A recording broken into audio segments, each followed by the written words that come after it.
السلام علیکم رب اشرح لی صدری ویسر لی امری واحلل عقدۃ من لسانی یفقہوا قولی۔ آج کے ہم اس ویڈیو میں بات کریں گے کہ اللہ کی تقدیر پہ کیسے راضی رہنا ہے۔ ہر حال میں اللہ کی تقدیر پہ کیسے راضی رہنا ہے، کہنا بہت آسان ہے لیکن پریکٹیکلی کرنا مشکل ہے۔ تو اس کا طریقہ یہ ہے کہ ایک چھوٹی سی بات بندہ ذہن میں بٹھا لینا کہ یہ جو بھی پریشانی، تکلیف، مصیبت جو بھی آیا میرے پہ اس وقت، یہ اللہ نے لایا ہے نا۔ اللہ نے ہی مجھے اس میں انوالو کیا، تو یقیناً وہی اسی میں سے مجھے نکالے گا، اس کے علاوہ کوئی نہیں ہے میرا نکالنے والا۔ تو جب ایک اللہ کی طرف سے تسلی دل پہ آ جاتی ہے نا، تو پھر بندہ مار نہیں کھاتا۔ لیکن جب بندہ اللہ کے بارے میں شک میں پڑ جائے اور طرح طرح کے وہم کرنا شروع کر دے، تو پھر انسان بہت پھنس جاتا ہے اور غلط اقدامات اٹھانا شروع کر دے۔ جب مثال کے طور پر رزق کی وجہ سے کوئی تنگی آ گئی ہے، تو ہم حرام کی طرف اگر بڑھیں گے تو اللہ کی حدود کو ہم نے تجاوز کر دیا، اور جو اللہ کی حدوں کو تجاوز کرتے ہیں پھر اللہ تو اس پہ ایسی ایسی مصیبتیں، ایسی ایسی پریشانیاں مسلط کر دیتا کہ انسان کے وہم و گمان میں بھی نہیں ہوتا کہ ایسا میرے ساتھ ہوگا۔ چھوٹے چھوٹے کام ہمارے لیے ایک پہاڑ کی مانند بن جاتے ہیں، کوئی کام ہمارا ٹھیک نہیں ہو پاتا، ہم طرح طرح کی مشکلوں میں پھنس جاتے ہیں۔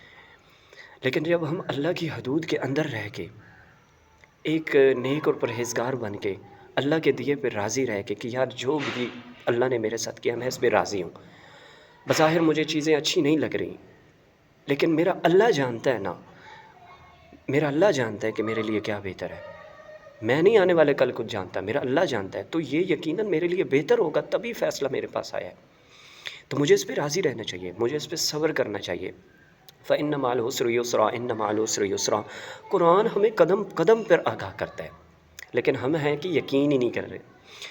ہم عزت اور ذلت مطلب سمجھتے ہیں کہ لوگوں کے اختیار میں، حالانکہ اللہ کہتا ہے وَتُعِزُّ مَن تَشَاءُ وَتُذِلُّ مَن تَشَاءُ۔ عزت اور ذلت تو میرے ہاتھ میں ہے، لیکن ہم عزت بنانے کے چکر میں لگے رہتے ہیں کہ بس لوگوں کے سامنے اپنے یہ کر دیں۔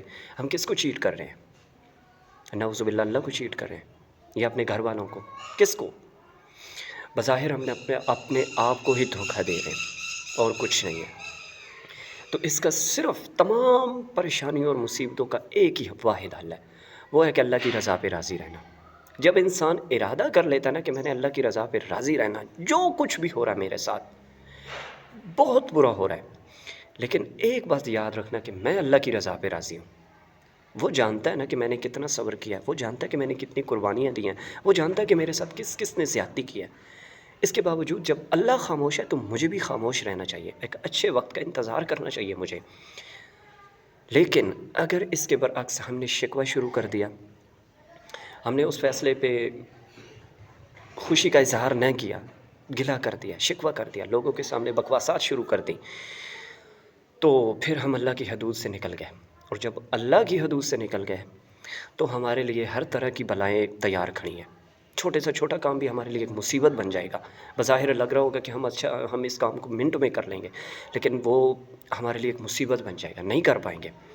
اور ہم کوئی بڑا گول بھی اچیو کر لیں گے نا، اس پہ ہمیں خوشی نہیں ہوگی۔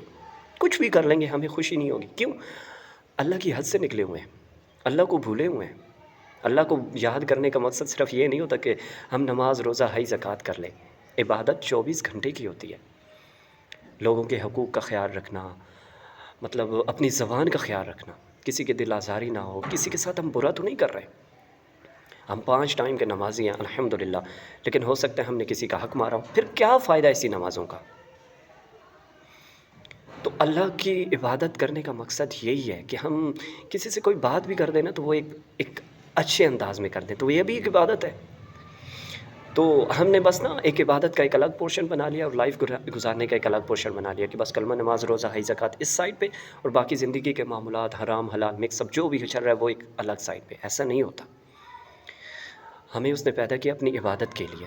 ہم 24 گھنٹے ہر وقت اسی کی عبادت کے، ہم ہر وقت اسی کی غلامی کے پابند ہیں۔ ہم نے کسی اور کی غلامی نہیں کرنی، ہم ایک اللہ کے بندے ہیں۔ تو بات یہ ہے کہ ہمیں ہر حال میں اللہ کی رضا پہ راضی رہنا ہے۔ دیکھیں جب بندہ اللہ کے آئے فیصلے پہ نا شکوہ شروع کر دیتا ہے، اس پہ خوش نہیں ہوتا، اس پہ راضی نہیں ہوتا، پھر انسان کے ساتھ غلط ہو جاتا ہے، بہت غلط ہو جاتا ہے۔ لیکن جب ہم اللہ کی آئی بات پہ راضی ہو جاتے ہیں، خوش ہو جاتے ہیں اور کہتے ہیں یار نہیں، جو آیا تو میرا اللہ کی طرف سے آیا نا، میں اس پہ راضی ہوں، ٹھیک ہوں، یقین مانے اس کے لیے کوئی نہ کوئی اللہ راستہ نکال ہی دیتا ہے، بالکل نکال دیتا ہے، ٹھیک ہو جاتا ہے، اس کا دل ایسے سکون اور ہدایت میں آ جاتا ہے نا کہ پوچھے مت۔ لیکن یہ تبھی ہوگا جب انسان ارادہ کرے گا، صرف باتیں تو نہیں نہ کرنی۔ اللہ چیک بھی کرے گا کہ یہ جو کہہ رہا ہے کہ میں اللہ پر ایمان لایا ہوں، کیا یہ واقعی ایمان میں سچا ہے؟ اللہ پھر کوئی نہ کوئی آزمائش بھیج کے اس بندے کو ٹیسٹ کرتا ہے، پھر اگلی آزمائش، پھر اگلی آزمائش، جیسے جیسے ایمان بڑھے گا اللہ تعالیٰ اس کے نا ٹیسٹ بھی بڑھا دیں گے۔ تو ہمیں یہ یاد رکھنا چاہیے کہ ہماری ہر قربانی کا بدلہ اللہ کے پاس ہے۔ اللہ نے تو کہا ہے جو مومن مرد ہو یا عورت اچھا کام کرے گا، نیک کام کرے گا، ہم اس کو اس دنیا میں بھی نیک زندگی بسر کروائیں گے، اور آخرت میں بھی، تو آخرت تو اجر ہی اجر ہے، اس دنیا میں بھی اللہ وعدہ کر رہا ہے۔ لیکن کمی کس بات کی ہے؟ ہمارے یقین کی کمی ہے۔ ہمیں بس اللہ کی آیات پہ، اللہ کی باتوں پہ، اللہ کے فرمان پہ بھروسہ نہیں ہے۔ ہم بس یہ سمجھتے ہیں کہ ایک محض کتاب ہے، بس ایک کتاب ہے، بند پڑھی رہے، اس کو بس چوم چاٹ لینا چاہیے، بس اس کو سمجھنا پڑھنا نہیں چاہیے۔ تو ایسا نہیں ہے۔ ہم قرآن کے تعلیمات کو پھیلائیں، قرآن کو پڑھیں، قرآن کو سمجھیں، اور اس کے مطابق اپنی زندگی کو بسر کریں، پھر انشاءاللہ دیکھیں اپنی لائف کیسے سنور جائے گی۔ چھوٹے سے چھوٹا کام یا بڑے سے بڑا کام بھی ایسے ہو جائے گا جیسے ہمیں کوئی پریشانی ہی نہیں تھی۔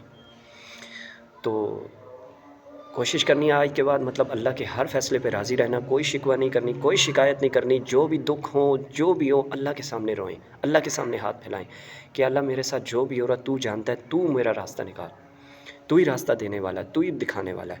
تو پھر انشاءاللہ